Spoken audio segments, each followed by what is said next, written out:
I'm Todd Sunfleet. I'm one of the photographers here at OPB. I've been working on Oregon Field Guide ever since it started 27 years ago now. Way back when we started this series of these picturesque shows on Oregon. The first one was back in 1996 called Oregon Portraits.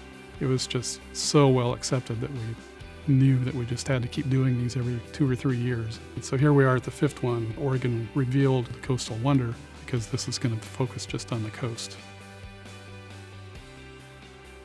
We knew we had to shoot some aerials to make it happen. You know, that was a must.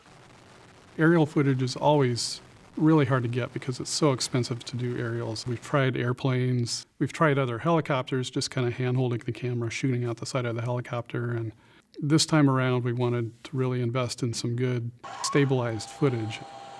So this system, it's gyro-stabilized, it's a 5-axis gimbal. Any sudden movement in the camera gets stabilized instantly, and so it gives for a real dramatic tour of the landscape.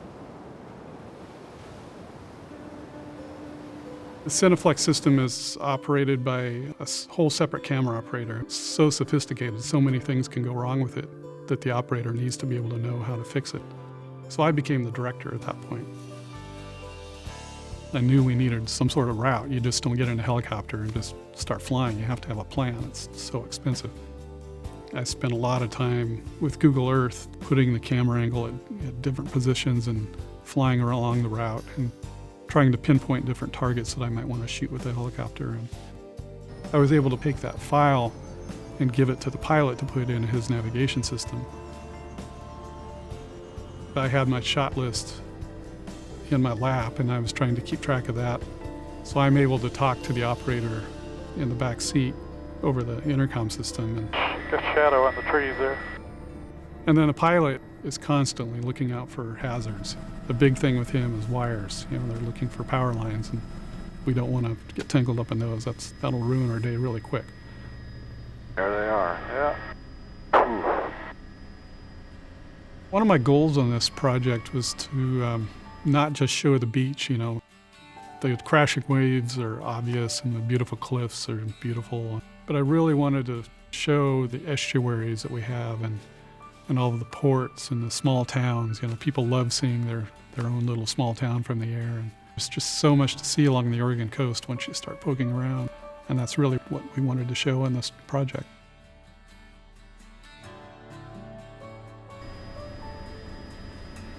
I think we could probably start climbing out of here. Let's see if this spins, what happens. Okay. There was one point we came down on the Chetco River and Pete decided to kind of get down low over the water. And so we were, flying along maybe 10 feet above the water. Boy, they made this thing just big enough for our rotor system. That was nice of them. No doubt. But that was a little nerve-wracking for me. I was glad to get out of there.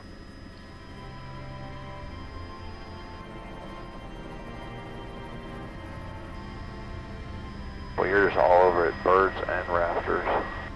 One of the missions of this trip is to find people in action doing things. You can't really plan on it, but windsurfer out in the Columbia River or the guys playing on the sand dunes with their ATVs.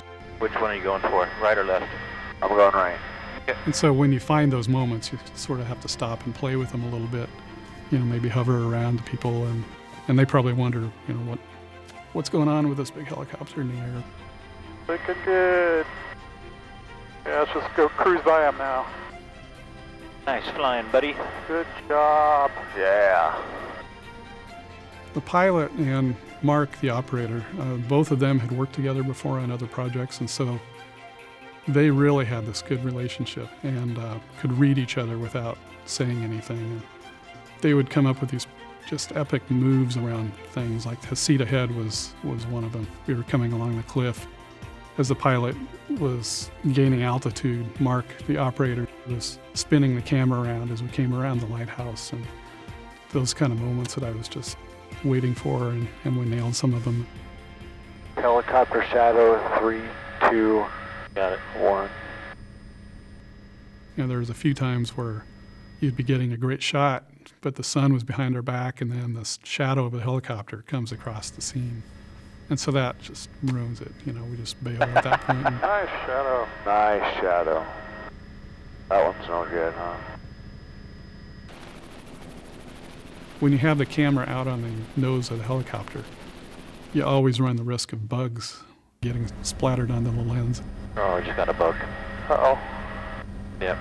So we land and the operator gets out and he cleans the lens and gets back in and we take off and keep flying. And that probably happened 5 or 6 times. It adds to the cost of things, you know, because whenever you land, the blades are still turning and so that your meter's running. And so I'm sitting there as a director going, okay, we're spending money wiping bugs off the lens. Yeah, looks good, Mark.